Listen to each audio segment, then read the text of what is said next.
In the previous video, I talked about solving the systems of nonlinear equations graphically. So in the previous video, we've already graphed our line and our semicircle. So we understand that we're looking for these 2 points of intersection. In this video, I want to talk about how to solve each of these equations algebraically. When I look at my original system, I can see that both of my equations are set equal to y. So substitution is going to be my easiest technique. In fact, substitution is going to be the easiest technique for all of these systems today. I'm going to set these two equal to each other, and then you can see, as I wrote in pink, my next step is to square both sides of this equation so I can get rid of my square root on the left-hand side. When I square both sides, on the left-hand side, the square root's going to disappear, but on the right-hand side, it's important to remember to FOIL that 2x plus 4 times 2x plus 4. At this point, I can see that I have a quadratic, so my first thought is to move everything to one side of the equation so that I can attempt to factor or potentially use this quadratic formula. This problem does factor, and oftentimes on our systems of equations, they will factor. So I factor this, and I get two answers for x. It's important to go back to the idea that we're looking for 2 points of intersection. So these two values for x are the x coordinates for the 2 points that we want. You can go ahead and look at your graph at this point and make sure that those points seem to generally make sense. Once you've found those two x values, you can plug back into either one of your original equations. I would prefer the equation for the line. So I'm going to take my -6/5. You can see here, I've substituted it back into the equation for the line, working with my fractions to get my final ordered pair. Remember, if you don't have a feeling of what these values are, you can poke them into your calculator and get decimal approximations to make sure that your graph and your algebra makes sense. The last one is much easier. I can see that I get -2, 0, and sure enough, that matches my graph as well. Moving on to example 2. Again, I'm looking for 2 points of intersection. When I look at my two equations, this time they're not both set equal to x or equal to y, so I do need to think about what the best substitution will be. I can see that my second equation is already set equal to y, and if I take my x plus 2 and I plug it into the equation for my circle, I can eliminate the y and I'll have an equation all in the same variable. So that's what I did here. Again, don't forget to FOIL this x plus 2 times x plus 2. Again, I see that I have a nice quadratic, so I collect all my like terms. It's already set equal to 0. On this problem, I found it was easier to factor out the 2, since everything was divisible by 2.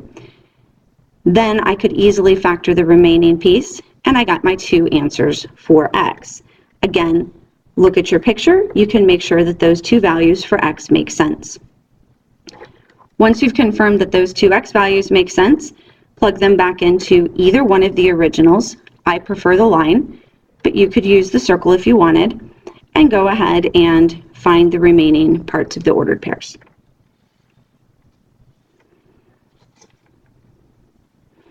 On example 3, when I have the two equations for the lines, I need to think, or two equations for the circles, I need to think a little bit more about which equation is going to be the easiest to use.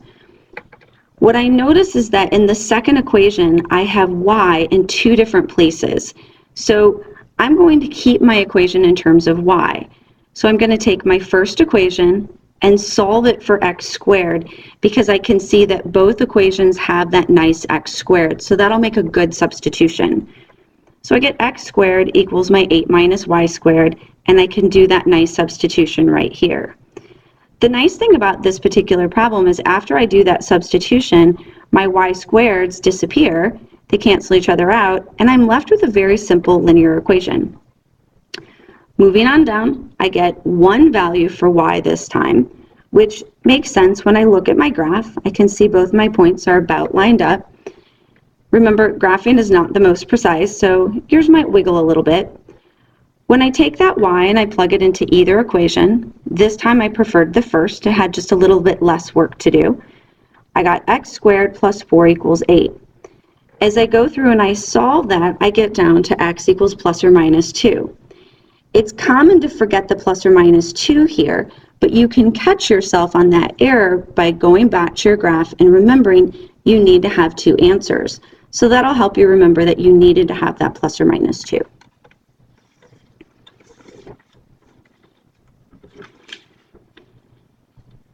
On my next equation, this is similar to the first.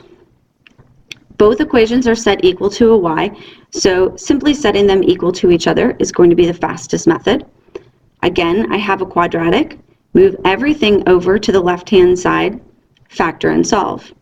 These 2 values for x seem to make sense for the 2 x coordinates of the points that I have on my graph. Substitute it in again. I prefer the line to find the other half of the ordered pairs.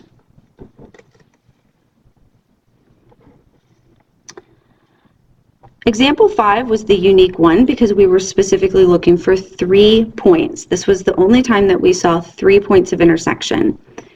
Again, we have to make that choice of how to do our substitution. And what jumps out to me when I look at this equation is that both equations have an x squared. That's going to make my substitution the easiest place to start. So I take my first equation, I solve it for x squared. You can see I did that right here. I substituted into the second equation.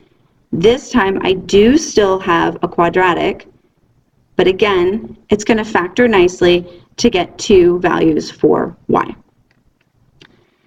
Be careful that you keep track of each variable that you're solving for and that you don't lose half of this equation. Because if you lose track of whether you were solving for x or y, when you get to the end, you're going to be a little confused on how to write your ordered pairs. I take those values for y, plug them back into either of my equations. This time I chose my second equation to work with. So I did x squared plus my 8. I solved and I got my value for x. When I went to do my y equals 2 and I plugged it in, this time I ended up with 2 values for x because I had that plus or minus, and that allowed me to find all 3 points of intersection. My last example is my rational function and my line. I rearranged, just as we saw earlier when we were looking at the graphing, I rearranged for my y equals 1 over x. That allowed me to easily set these 2 equations equal to each other. Since I don't like to work with the fractions if I don't need to, the first thing I did was cleared my fractions. That did create a quadratic, but I'm not too worried about that. I would rather use that than fractions. Have a quadratic, I move everything to one side, factor, and get my 2 values for x. Once I have my 2 values for x, once again, I plug back into whichever equation from the beginning that I would like, and I chose to use this time the rational because it was just less computation. But you could have easily done the line if you had preferred.